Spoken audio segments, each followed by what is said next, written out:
All right, folks. We had a little late start today because I had the computer had to be restarted. So anyway, let's go ahead and get going here.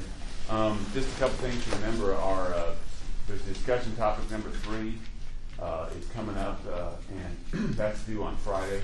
So you do it at home. You can get on the discussion board online and answer the questions from documents in world history. That's up there. And then I did coming this week. There's another discussion topic 4 that's I posted, but you have a couple weeks. I think it's not till toward the end of November till that's due. But discussion topic 3 is coming up this Friday, and hopefully it will help you. That particular discussion topic will help you with doing the written assignment number 3, since it's related. Written assignment number 3, of course, is coming up due, I think, the week after next.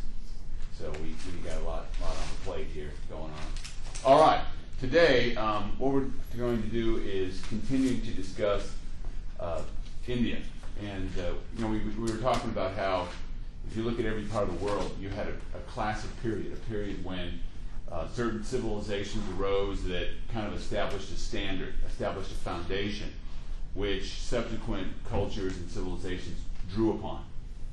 And with Greece and Rome, you have classical civilization of Europe. The Greco-Roman civilization established a foundation for the whole history of Western civilization, all of European history. And if you look at India and China, you can see similar developments. And today we're going to look at classical India, the developments in history of India that established a precedent, established a foundation that lasted for centuries. And we're also going to talk about China, and hopefully we'll talk about also the Western Hemisphere and some of the civilizations we know a lot less about, but civilizations that were classic, that developed in Central and South America. All right, so let's begin with India. Now, last time we talked about how the early Iron Age saw the kind of the strong reemergence of complex culture in India, and it's the epic period of Indian history when these great epics were composed. It also saw the development of the Indian caste system, and we discussed that.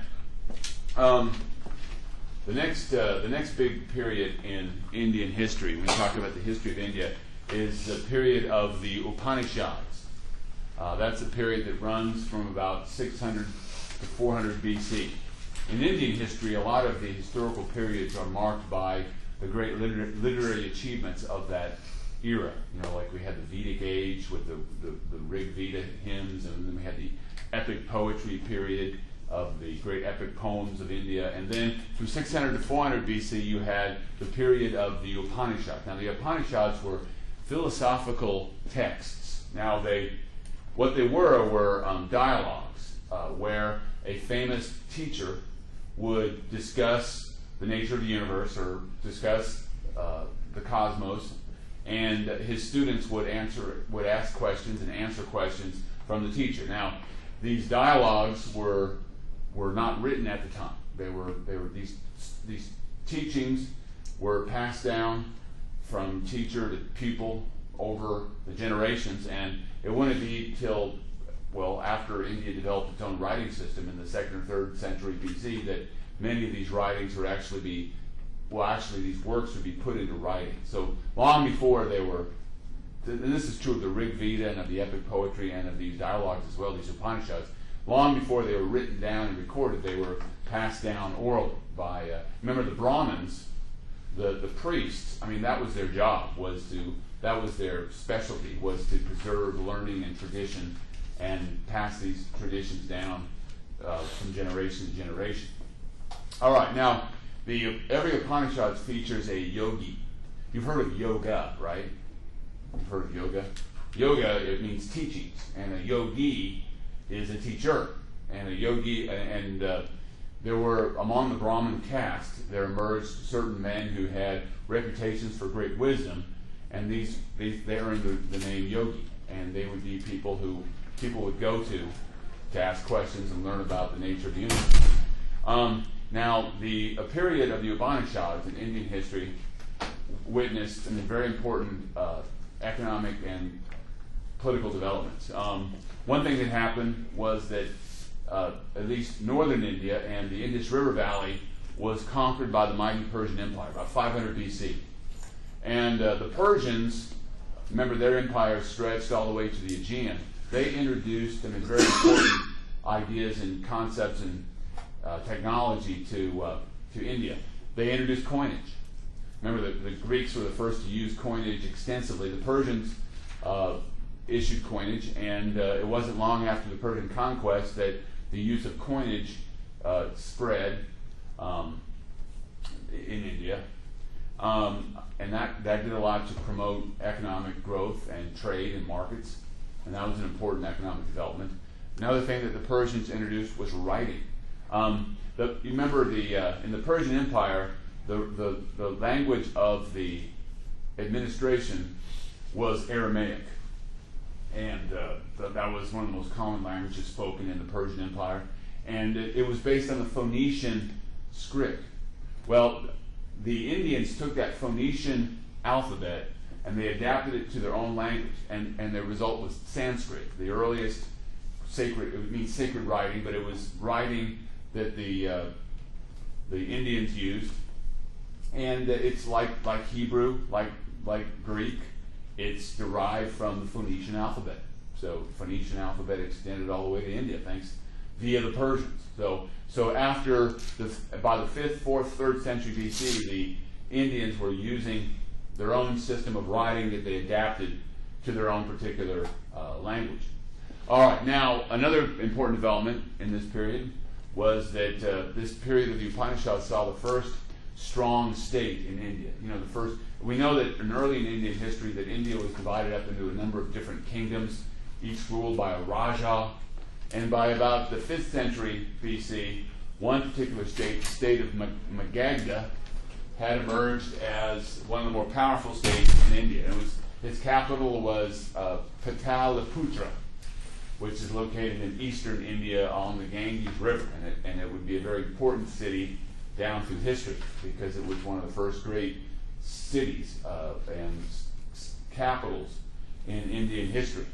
Now I wanted to talk a little bit about some of the achievements of Indian philosophy before we get to the next subject, and talk a little bit about some of the kind of the main philosophical ideas that came out of the Upanishads. One thing is that even though the Hindus and the Indians worshipped literally millions of gods. I mean, there are literally millions of gods in the Hindu pantheon.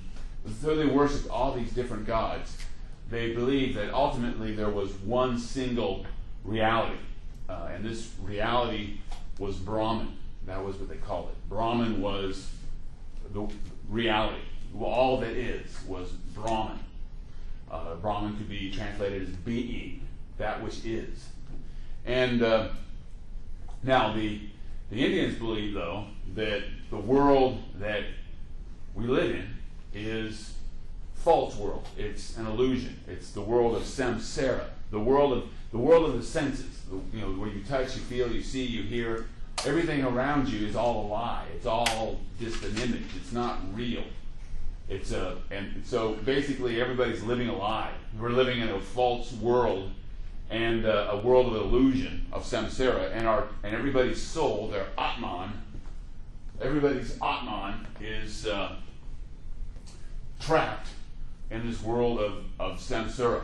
Now the Indians believe that when you died, you're reincarnated. You were given a new body, and you'd still be trapped in samsara, so you could not escape it. So, the world of samsara was a world of suffering and evil and hardship, but everybody was trapped in it. Everybody was in the same boat, trapped in this world of illusion. Now, it was believed also that how you were reincarnated was based on karma.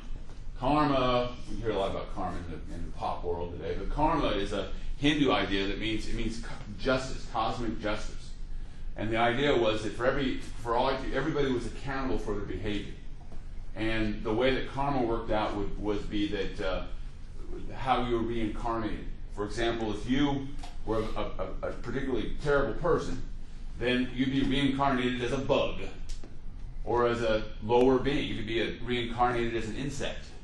Or, there was a scale of being. The Hindus believe that from the lowliest single-cell animals all the way up until the gods, there were these levels of being.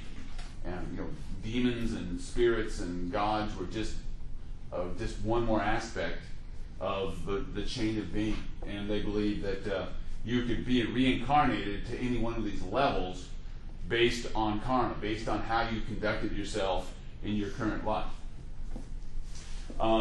So karma determined your reincarnation.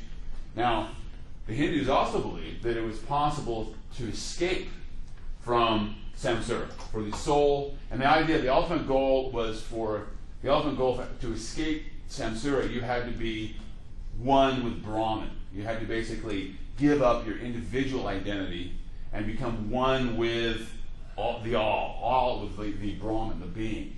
So basically, you become one with the all-powerful, all-single being that really exists. It actually exists. It isn't a lie. It isn't a falsehood. It isn't an illusion.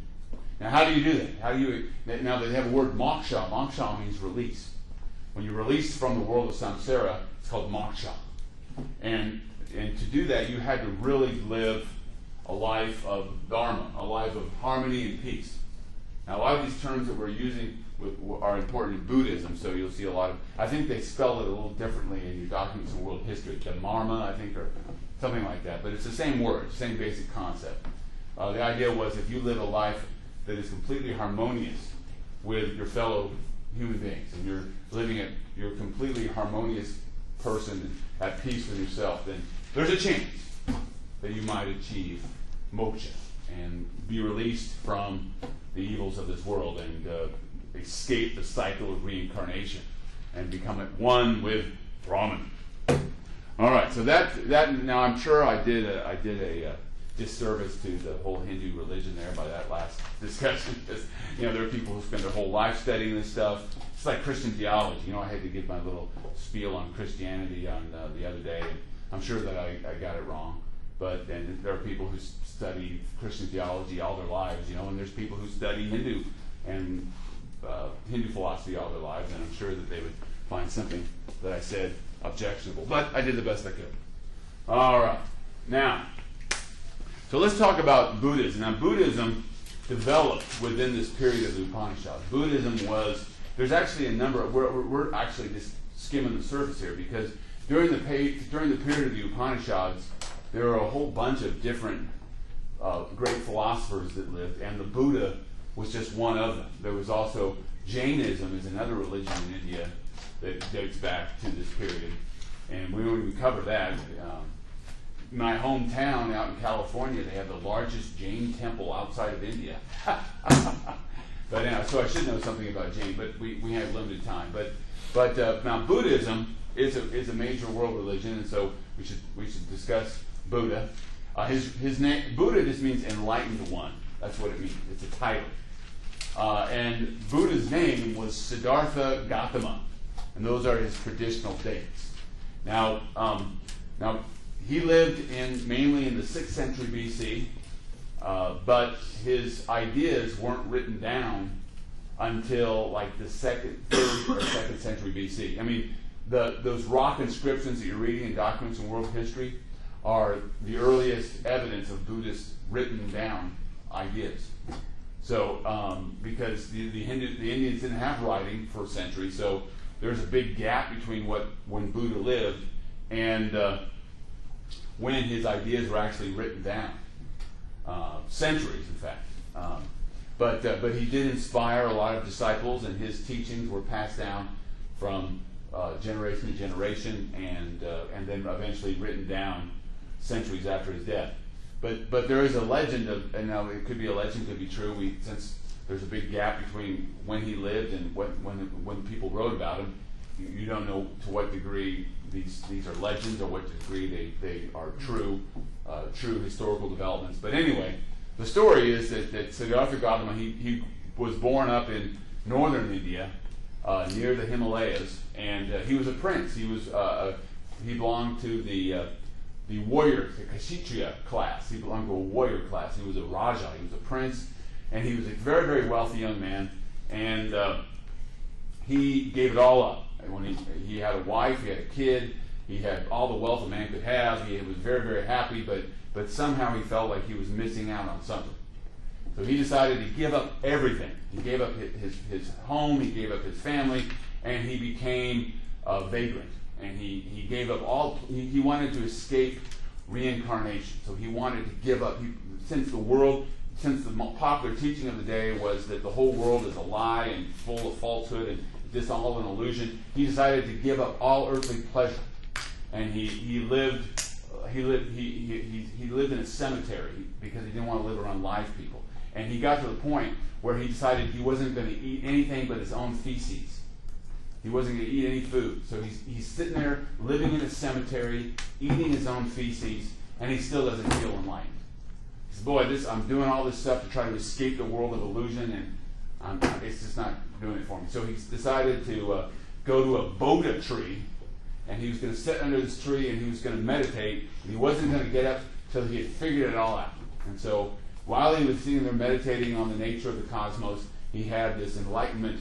He had this vision. He had this enlightened moment, and he went from being some guy living in a cemetery eating his own poop to becoming the enlightened one, the Buddha. And he had this great moment of enlightenment, and he started preaching. He started preaching and teaching, and he soon had a bunch of loyal disciples. And what happened is that, what he came up with was that to achieve true peace of mind, you didn't have to give up everything.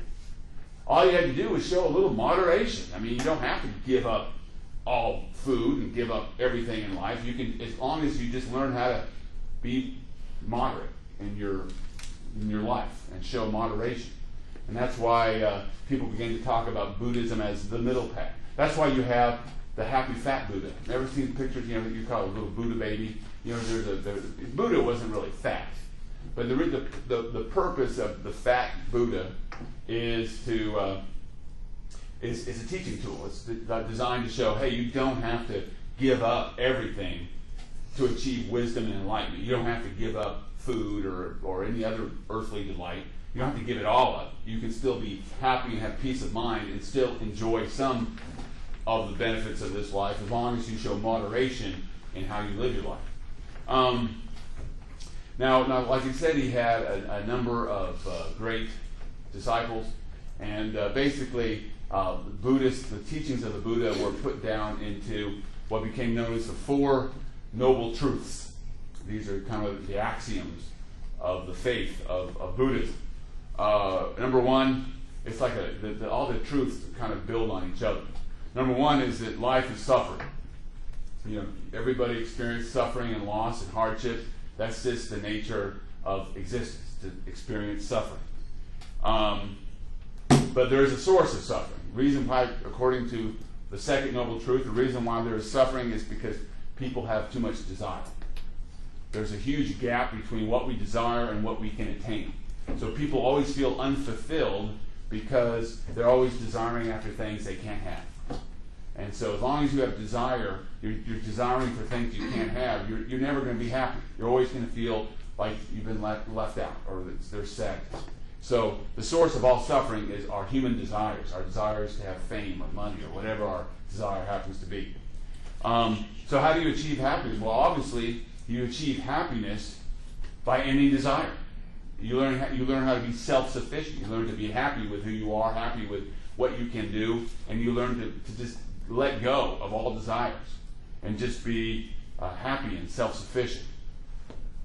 And then the fourth one is, like, the way to learn how to stop desire is through the Dharma of Buddha, the Dhammata, or there's a different spelling of it in your documents in world history, but through the teachings of the Buddha, you can stop all this desire and achieve happiness. And the focus of the Dharma of the Buddha, the very two most important concepts were compassion and self-sufficiency, learning how to be happy with who you are, and also learning how to be loving and compassionate to others. You know, Buddha taught the golden rule. You know, treat others like you would like to be treated.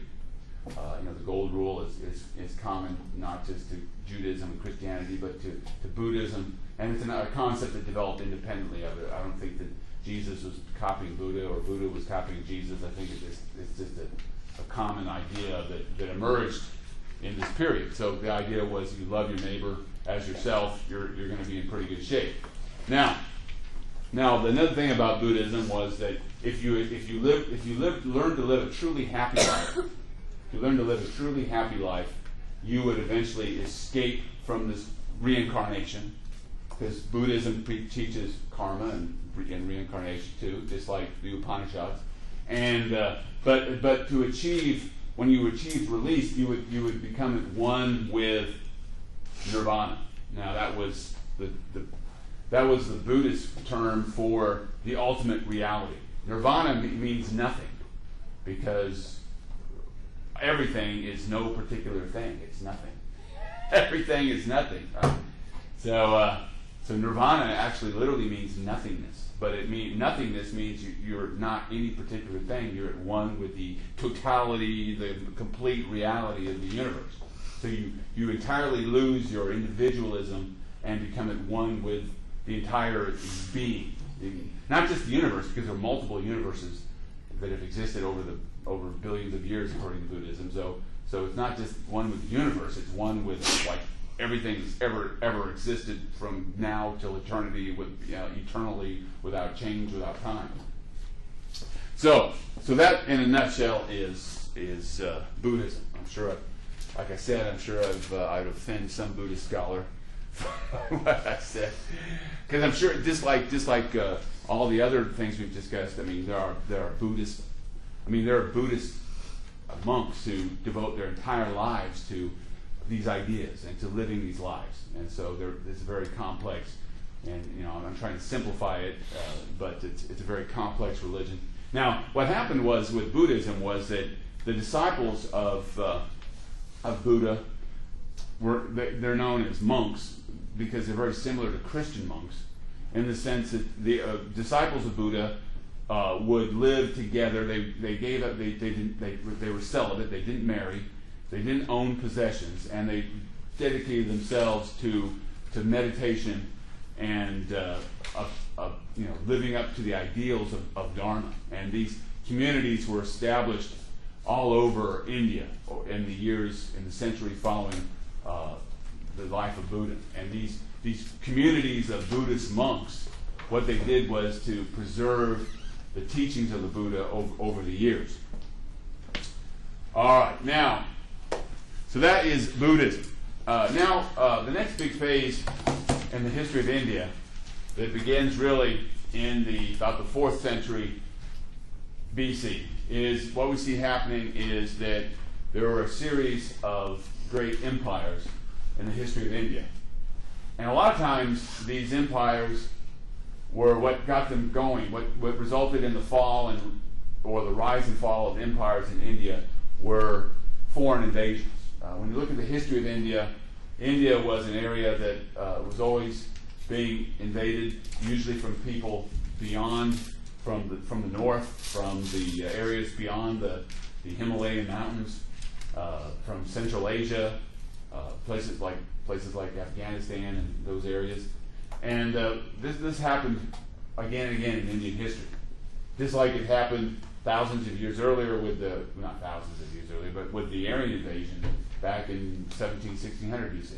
Now, remember Alexander the Great? We talked about Alexander the Great. Alexander the great Macedonian king, when he destroyed the Persian Empire, he advanced deep into India. He crossed the Indus River. He wanted to expand all the way to the Ganges River, but his men got tired and forced him to leave, to go back home. But Alexander's wars in northern India really disrupted the state of being. It created a state of chaos because a lot of great states had fallen to Alexander and were in disarray. Now, whenever there's a chaos, smart people find opportunities to advance their own cause. And such a smart person was Chandragupta. Now, Chandragupta had risen up to become the king of Magadha. Magadha being the most powerful state in India on the Ganges River.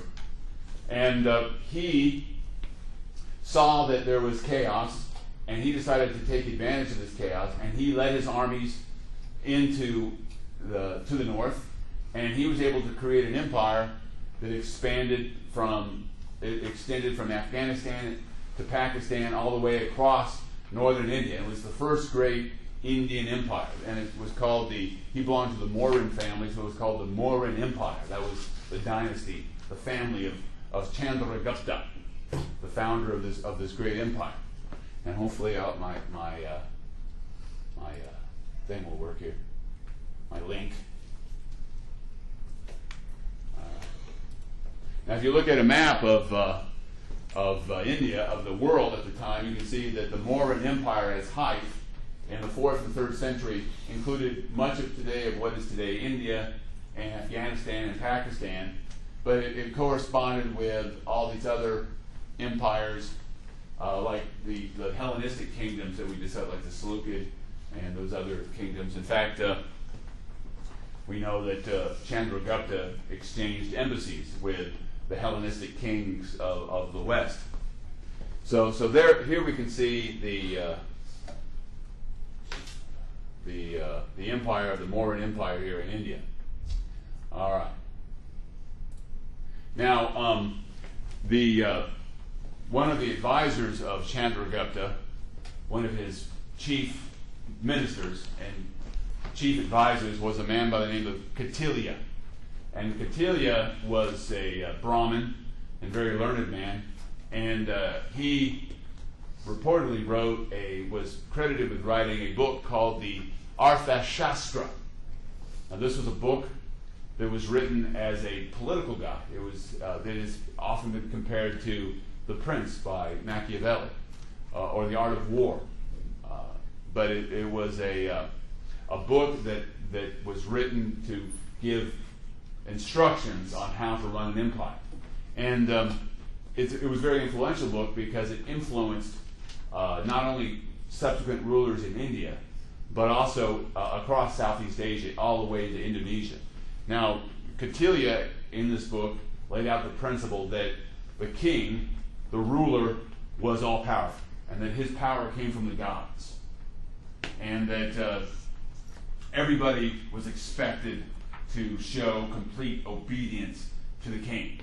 And this obedience to the king they were expected to show their obedience by working in the army, paying their taxes, and obeying the laws. So the king, it's a very autocratic system. The king is the source of all law, and all of his subjects are expected to be subject. And many people have noted that there are similarities between this ideas in this book and, let's say, the ideology of the Persian kings during the days of the Persian Empire.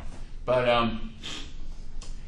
it was a system that was very autocratic and put all power in the hands of the king. And another thing about it was that it assumed that subjects were prone to evil, and that human beings are, if left without any kind of rules, will succumb to their base desires and do terrible things. So you need to have a strong king to maintain order and peace and prosperity, because without that strong order, you're going to have chaos. Some people have looked at, when you look at the philosophy that came out of this empire, and you look at the Confucianism, which we're going to get to later, they all stress this concept of an all-powerful state, that human beings need to have governance by an elite of the state.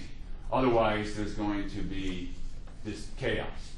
And that, for example, and there's even talk about the Eastern model that basically says that Western concepts of democracy and individual liberties are a lie, and that what people really need is structure and order. I mean, the Chinese are just loving our debt crisis. They're saying, look, democracy is a failure. You need strong government. You need meet a bunch of elite officials telling people how to live their lives, or everything's going to go in a hell of a handbasket.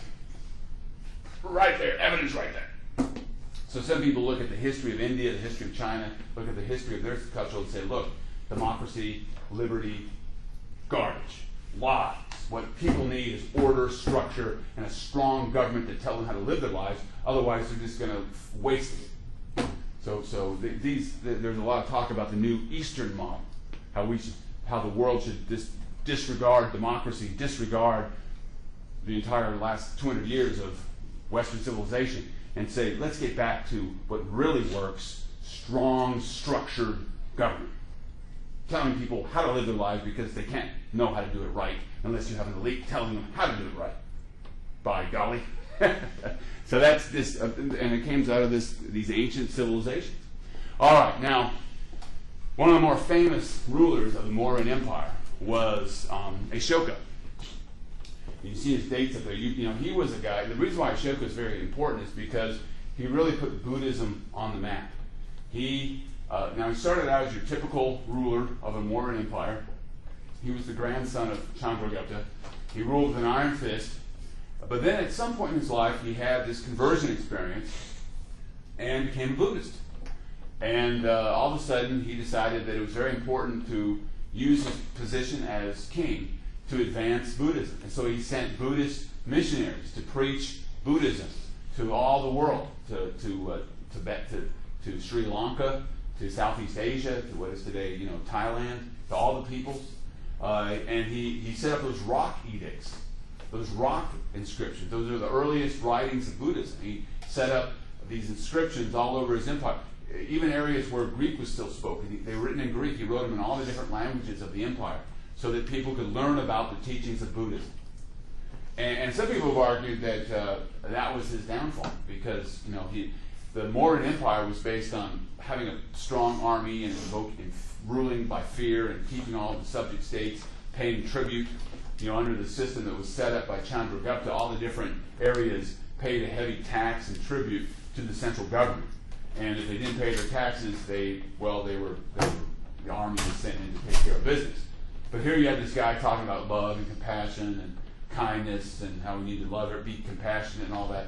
And some people have argued that you can't really hold an empire together with those teachings. And soon after his death, soon after 230 BC, the Mauryan Empire broke up, in the sense that the subject states broke off their allegiance and went independent and organized their own kingdoms, and the Mauryan Empire ceased to exist.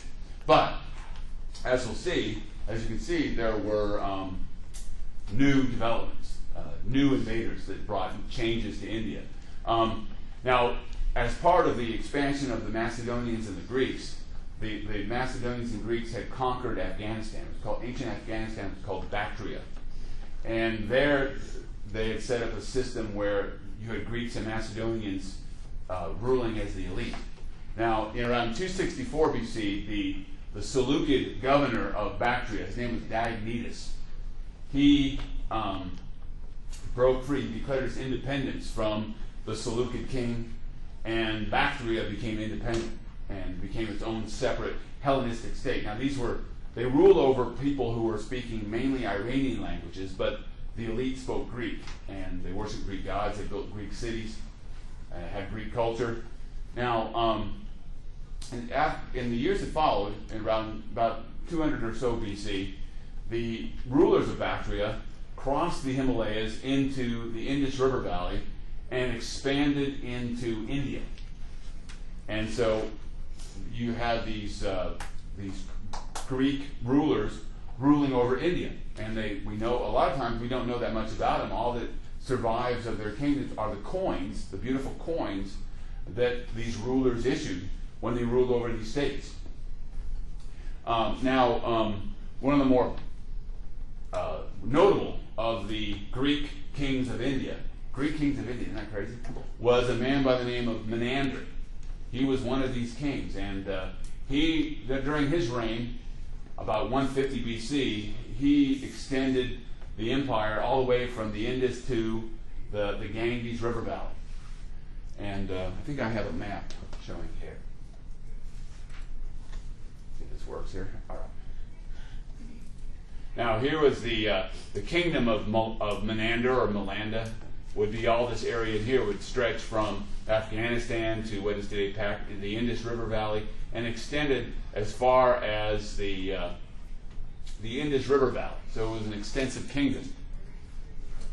Now the interesting thing about Menander was that he converted to Buddhism, and he's sometimes called the second Ashoka, in the sense that in his position as the king of India, he used his position to advance Buddhism, to establish Buddhist monasteries, to spread the gospel of Buddhism to anywhere he could. And he actually was known in Buddhist sources as Milinda, the great Buddhist king. And when he died, it was believed by the Buddhist monks that he was holy. And now, what Buddhist monks used to do was that they would, when a holy man lived, like when the Buddha lived or a holy man lived, they believed that they would venerate like things that had belonged to them, like their hair, their bones, things that they had owned. And when they built a monastery, they would build like it was called a stupa. It would be like a tower that would be built over that relic of that saintly man. Could be a piece of his hair, could be a bone, could be anything. Something that person had owned, and it would be an object of veneration by the Buddhists. And Melinda, or Menander, was such a saint that when he died, all the Buddhist monks were like ripped apart pieces of his body, of his dead body, so they could use them as relics to establish new monasteries and honor his memory. So here you have this interesting thing of a Greek king ruling over an Indian country and being a big supporter of the Buddhist faith. Now the Greeks were very influential in Indian history because Greek art, especially sculpture and painting, very much influenced the development of classic Indian art and painting. And so there was a strong Greek influence and also influenced Buddhist art. So when Buddhist art expanded into places like China and into Japan, into Korea, they were bringing art that was strongly influenced by Greek art. So it's amazing how, kind of indirectly, how influential Greek sculpture and Greek forms of art were in shaping other types of art that developed over time. Now, the India, in about 100 BC, though, India was invaded by yet another group of people. And they were Parthians and Scythians, or Sarmatians.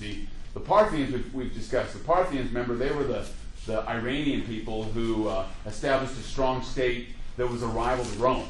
Remember the Parthians. Remember Crassus tried to defeat the Parthians and lost.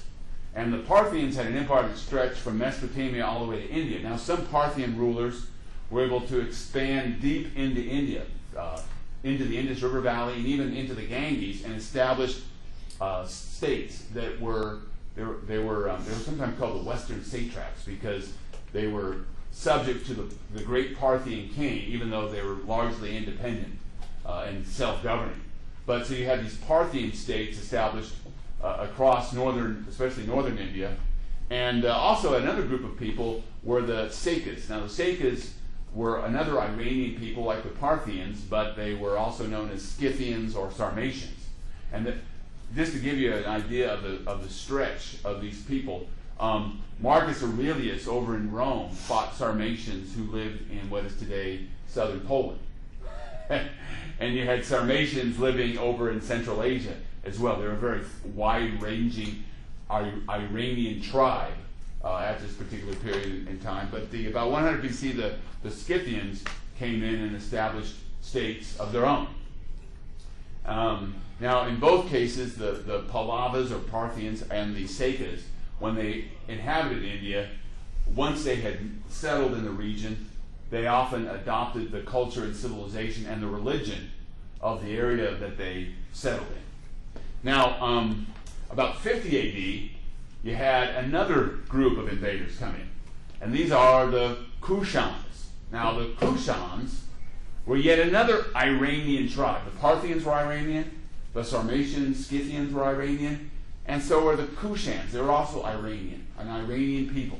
Now, their original homeland was what is today, would be today Western China. They lived in what is today Chinese Turkestan, Uzbekistan. That was their homeland in Central Asia. And about 50 AD, they were forced out by the Han, by the Chinese Empire. And they were looking for a new place to live. So the Kushans moved in and settled in Afghanistan, Pakistan, and northern India. And the Kushans set up their own empire. And it would correspond with the time period of the Pax Romana in Rome. So the Kushan Empire was basically focused largely in what today would be Afghanistan, Pakistan, and northern India. Now, the Kushan Empire particularly flourished because they controlled important trade routes that linked India to Rome and China to Rome. With the development of the Silk Road across Central Asia, Chinese silk was making its way to Rome. And also, Indian spices were in big demand in Rome, and the Kushan Empire, the rulers of the Kushan Empire a lot of their financial resources came from taxing that trade that existed between India and Rome and China and Rome, because they were like right there smack. They controlled the central trade routes. And so a lot of the wealth of the Kushan Empire relied on that continuing trade. Remember, the trade was so strong that was why they had a problem with inflation in the Roman Empire, because so much gold and silver was leaving Rome to buy silks from China and spices from India that they were running out of gold. But one of the reasons why they had that inflation was because of this trade route. So the Kushan Empire really flourished because of that long established trade between these different empires that went across Central Asia.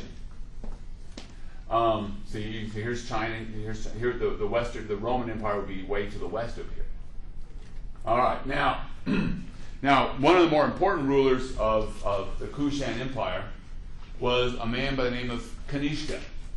Now, Kanishka, the reason why he's important is because he played a central role in spreading Buddhism beyond just the Indian subcontinent and Southeast Asia, and spreading Buddhism into China, and eventually it would make its way into Japan and Korea. But he got the ball rolling in spreading Buddhism into Central Asia.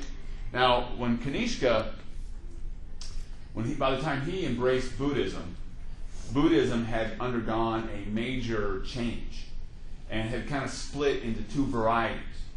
And Kanishka embraced what was called Mahayana Buddhism, which means literally the greater vehicle.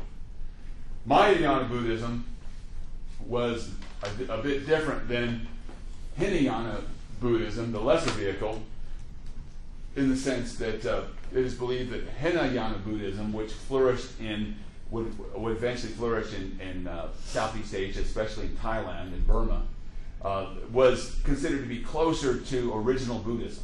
And Mahayana Buddhism was considered to be more of a taking Buddhism in a new direction.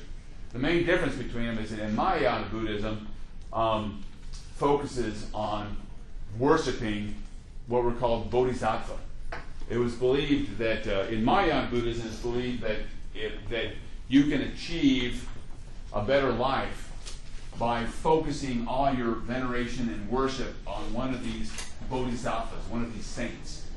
So that in Mahayana Buddhism, if you devote yourself to the worship of a particular god or gods and honor these saints, these gods, then you can achieve a good life. So it's now these bodhisattvas are believed to be, these are, in Mahayana Buddhism, bodhisattvas are people who have achieved nirvana. They could have a nirvana because they lived such a saintly, perfect life that was full of dharma. But because of their great compassion and love for their fellow human being, they decided to postpone nirvana so they can devote their lives to helping others, so that if you worship these bodhisattvas, these spirits, then you can live a better life. And so in Mahayana Buddhism, there's a focus on the worship of these deities. Now, the beauty of Mahayana Buddhism was that it allowed for a great deal of what we call syncretism, in the sense that gods that were worshipped by people in Central Asia could be identified as bodhisattvas, and thus you could still be a Buddhist and still worship your traditional religion. And we see this especially when Buddhism spread to China. You can see that local Chinese gods became transformed into bodhisattvas for Chinese Buddhists. So Mahayana Buddhism became the major form of Buddhism that would spread in the northern parts of Asia into China and Japan and Korea. Whereas Hinayana Buddhism, which is considered to be closer to original Buddhism, would be focused more in Southeast Asia, places like Burma and Thailand. So now the Kushan Empire, its source of wealth was its control of the trade routes between China and Rome and India and Rome. And what happened is when the Roman Empire went through that period of problems, remember, in the 3rd century crisis, when the Roman Empire began to collapse and go through all these invasions and wars, that really did a number on trade, right? And when the trade declined because of problems in Rome, that really did a number on the Kushan rulers. Without that trade, they didn't have that steady source of wealth to draw on to keep their empire intact. And so the collapse of the Roman Empire in the 3rd century, the crisis of the 3rd century, resulted in the eventual collapse of the Kushan Empire. Now, another factor in the decline of the Kushan Empire was the rise of the Neo-Persian or the Sassanid Persian Empire. We've already discussed the Sassanid Persians in the sense that they were a factor in Rome's problems of the 3rd century. The Sassanid Persia, it was a new Persian dynasty. Their homeland was Persia, near the Persian Gulf. And the Sassanids was the name of the ruler of kings. The founder of this dynasty was a man by the name of Shapur. You can see his dates up there. And he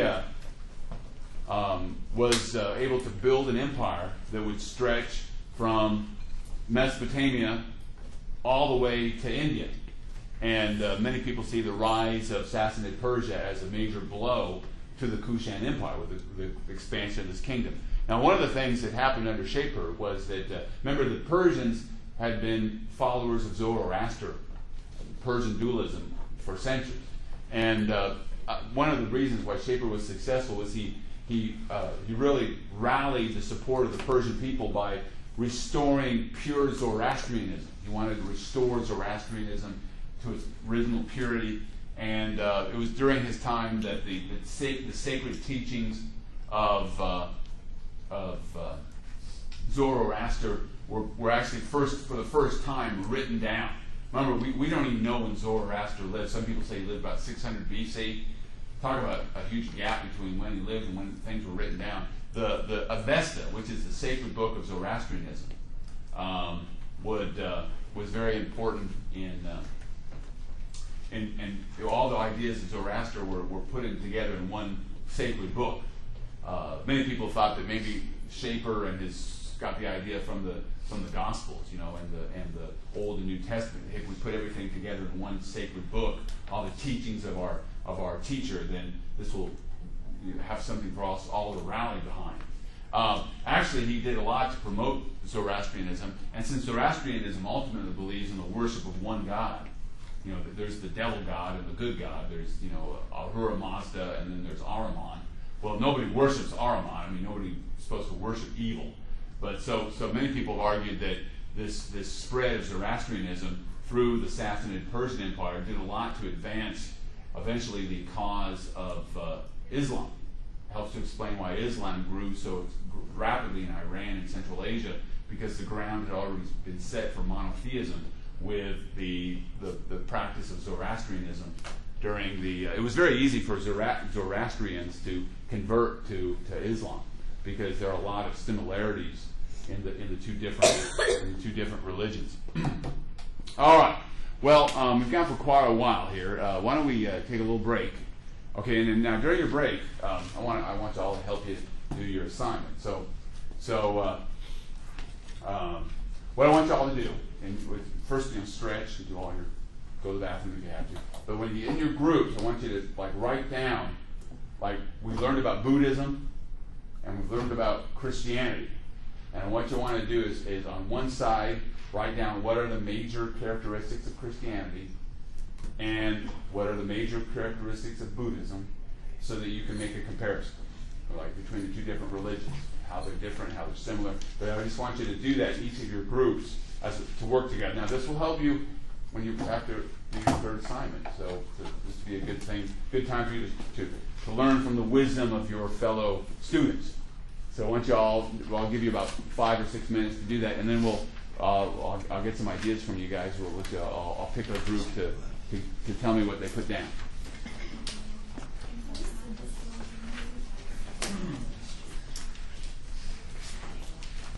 All right, so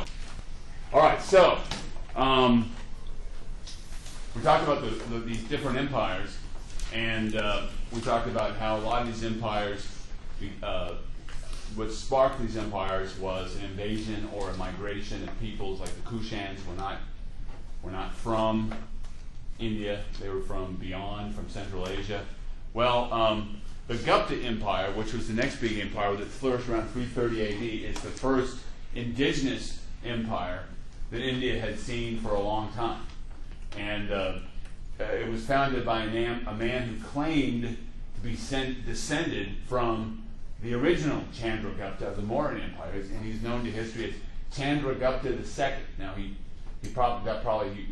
he may not have been descended, but that was the ideology he liked to do. That he was resurrecting an ancient empire that had flourished and building an indigenous Indian empire.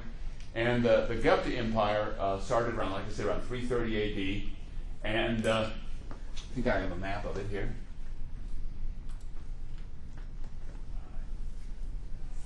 Now, as you can see, the Gupta Empire was focused primarily in central and northern India, eastern, central, and northern India. And you can see that it was, now, the reason why the Gupta Empire is so important in Indian history is because it was a period of about 100 years when there was a lot of flourishing cultural life in India.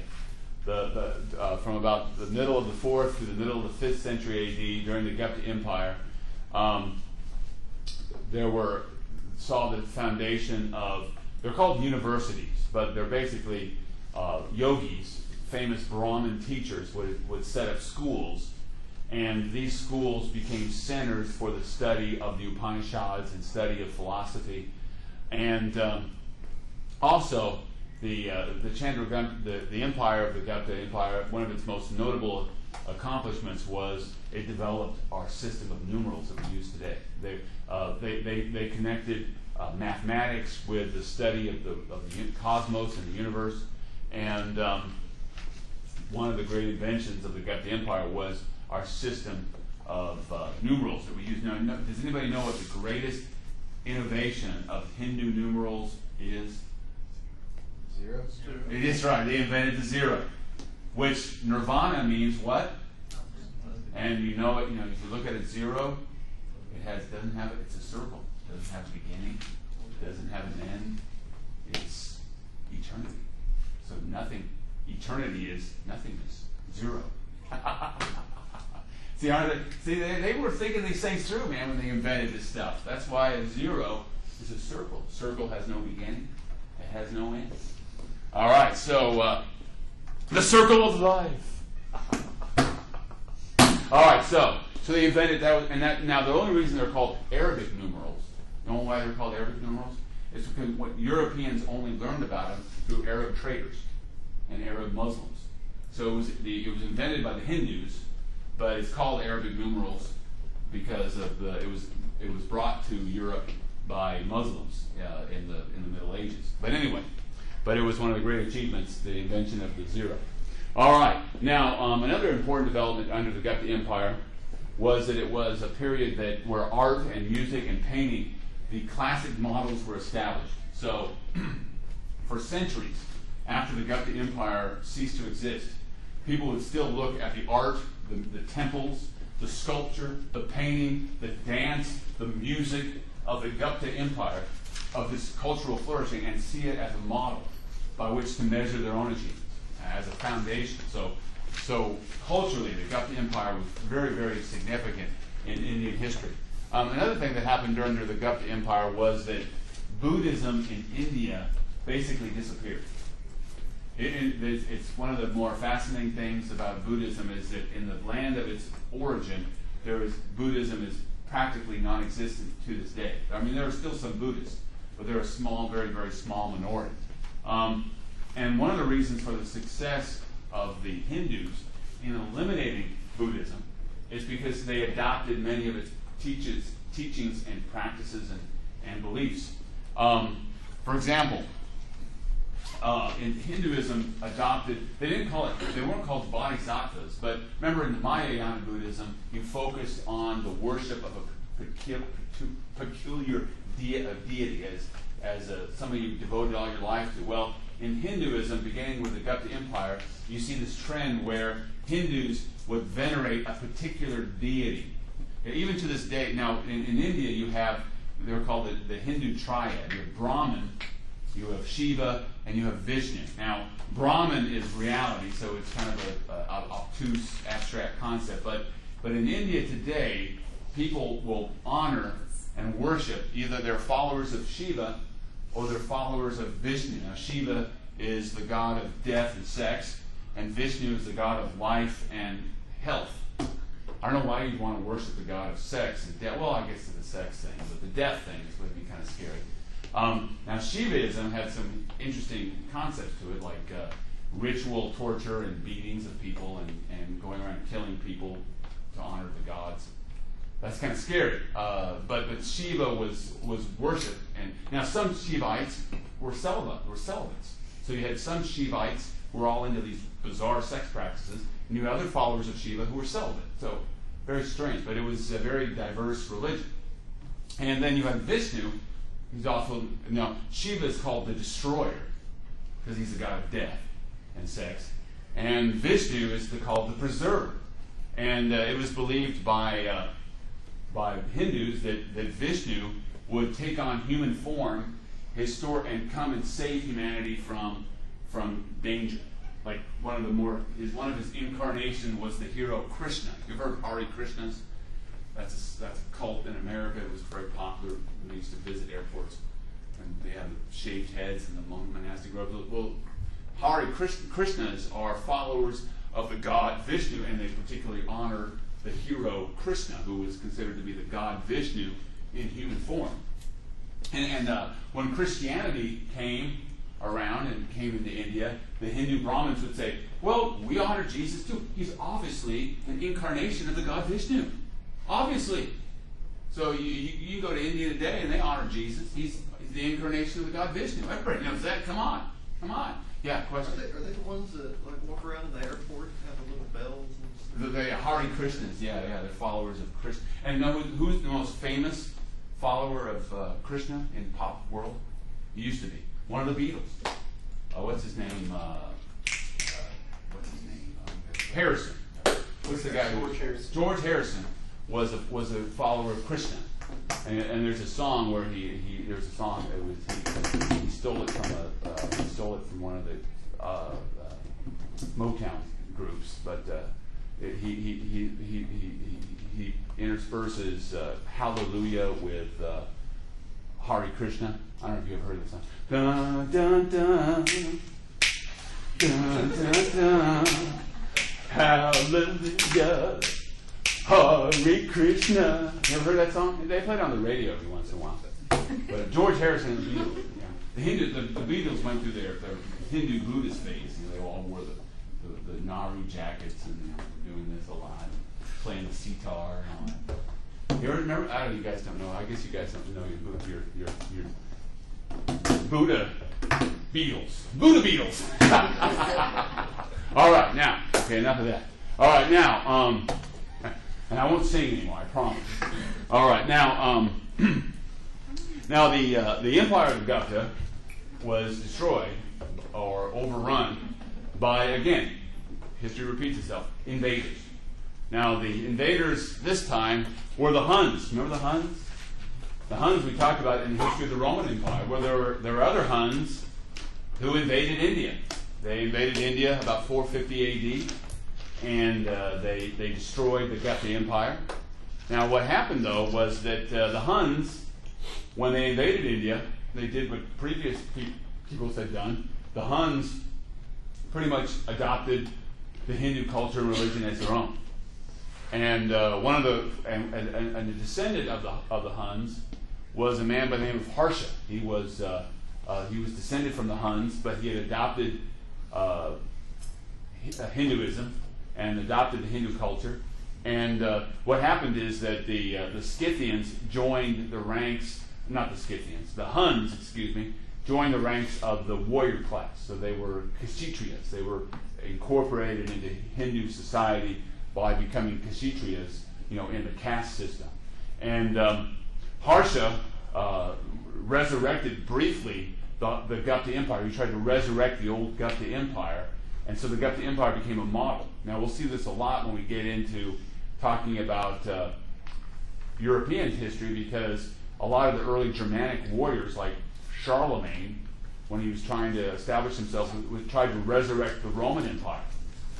And we see a similar phenomenon, but in India, it was a Hun invader, descended from Huns, who was trying to resurrect the glory of the Gupta Empire during his brief reign. Now, his empire didn't last, and what happened was that the members of his family and other Huns, people descended from Huns, they established across India a bunch of very small states. They're called little kings, Rajputs.